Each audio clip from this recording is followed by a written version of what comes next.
যুবকেরা এই কথাটা ভালো করে শোনো, রাতের বেলা কোনো যুবক খালি গায়ে ঘুমাবে না।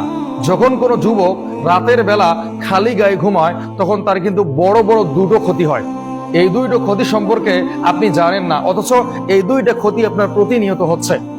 এক নম্বরে, কোনো যুবক যখন খালি গায়ে ঘুমায় তখন তাকে বোবা জিন আসর করে।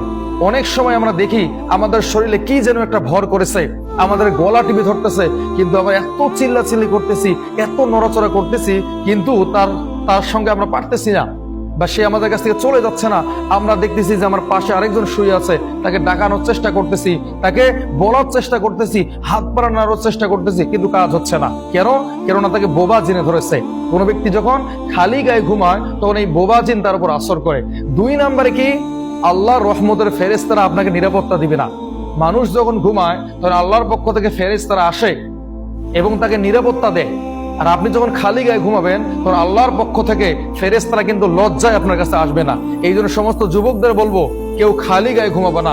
খালি গায়ে ঘুমালে তোমার কিন্তু এই দুইটা সমস্যা হবে। এছাড়াও একটা কথা আমি সময়কে স্মরণ করিয়ে দিতে চাই। রাসূল সাল্লাল্লাহু আলাইহি ওয়াসাল্লাম বলছেন, যখন মানুষ ঘুমিয়ে যায় তখন আল্লাহর পক্ষ থেকে ফেরেশতারা এসে তার রূহটাকে আসমানের মধ্যে নিয়ে যায়। আবার যখন ফজর হয় আল্লাহর পক্ষ থেকে ফেরেশতারা এসে এই রূহটাকে আবারও তার শরীরের মধ্যে ফিট করে দেয়। এই জন্য সে ঘুম থেকে উঠতে পারে। তো ঘুমটা হচ্ছে অর্ধমৃত্যু।